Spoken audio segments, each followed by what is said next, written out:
The biggest takeaway from this outdoor nationals is easily the way people performed. It's not as easy as I believe people think. So you've got 20 males per event, 22 females per event that get in. You've got 8 people that are going to be All-American and score.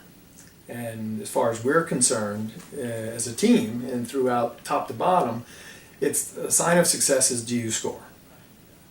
If you can't, we want you to at least place higher than you were seated going in. But understanding that we have had 2 weeks of final projects, I proctored 14 exams during those 5 days while we were out there. It's kind of nonstop. What am I thinking in my head? It's amazing that these people are still standing and that they're still motivated after competing since September, in the cases of the distance athletes. And for them to go there and perform the best that they have all year, that's what's amazing to me. Coming out of indoor, where she was the runner of the year for the country. It was obvious that she was on and stroking on all cylinders. She took some mental time off from indoor, and I believe that set her up for not having the best outdoor season. She lost a little confidence when the workout wouldn't go well. And indoor, you're not dealing with wind, you're not dealing with the elements, you're just going around a track. Outdoors, as you know, sometimes we have 20, 30 mile an hour winds out here, and it can disrupt a workout quite a bit. And if you're mentally not ready and on your game, it can cause you to lose some confidence.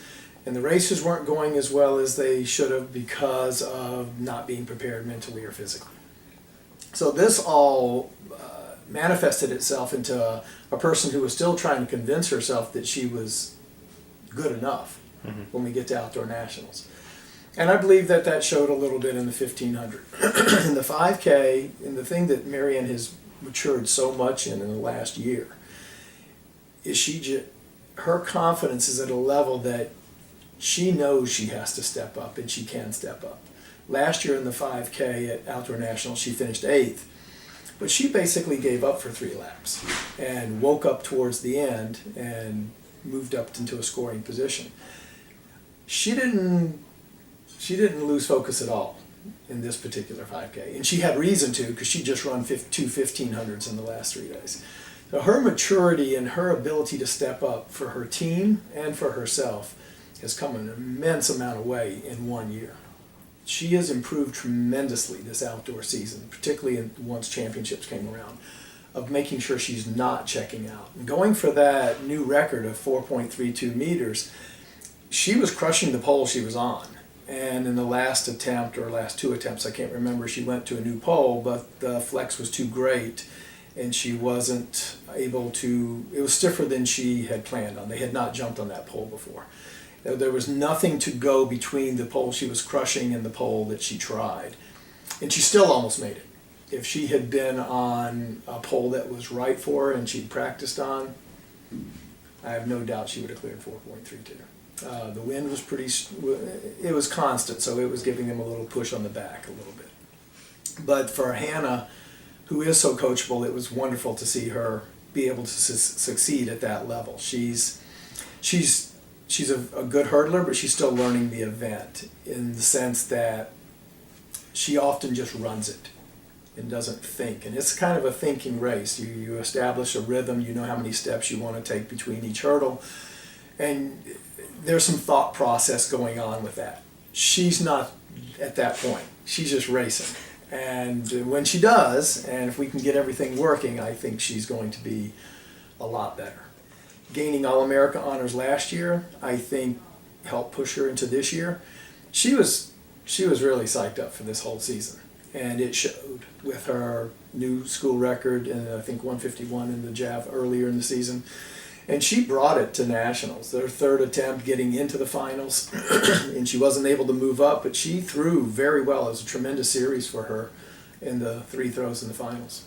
I was so happy to see Ken come through. He had 1 throw in the discus that may or may not have placed him, but it was foul by an inch or 2 on the sector, and so he didn't get into the finals.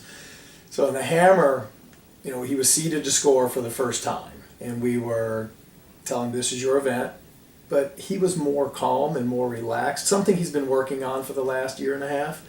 And I think it really came through. He was able to push on his third throw and get something in that was going to get him into the finals, because his first two throws weren't at that level. And so on his last throw in the trials, he gets into the finals.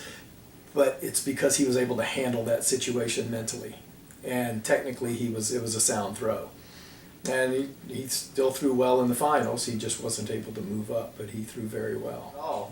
Matt's first time at indoor or outdoor nationals. He was All-American in cross country. He knows he's a good runner. But his mileage is relatively low, which is something we hope to change down the road. But he's got a lot of commitments, including ROTC. But he manages to make it work well. What's the strongest factor for Matt is that when he gets into a race, he races. But once there was a breakaway, and he did not go with that top group. He went with the first breakaway, but the second smaller breakaway, he couldn't go with them, or at least didn't feel like he could. And I think that was probably a good decision. Then the North Central runner fell off of that front group, and I encouraged Matt to go after him, and Matt did. And then they went back and forth a little bit, which was helping them stay ahead of the next three that were after them. And then the last straight, coming around the turn, the guy from North Central had thought he had just taken care of Matt finally. And Matt passes him, and the guy gives him a look like, I can't believe you're back here again. And that speaks volumes to the do not quit attitude that Matt Dio brings to the track. It is a great honor. I think winning a national championship is fantastic. It's something we'd love to do. Finished runner-up in cross country this past year and runner-up in indoor track in, I believe it was 90. But there's more than a little bit of luck to win nationals. You've got to be very good, but you got to have some luck. I believe the program of the year shows consistency and balance. It shows off the recruiting, it shows off the coaching, it shows off the mentality of the athletes.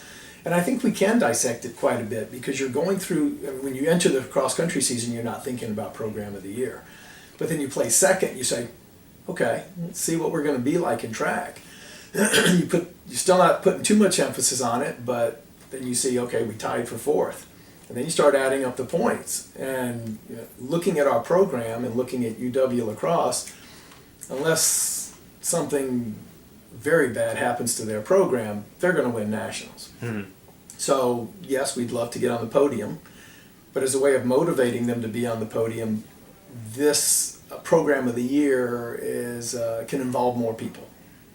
And so, yes, we started talking that up as soon as Indoor Nationals was done. And that was the focus going into this meet. We need to be 8th place or better with the effort of trying to make the podium.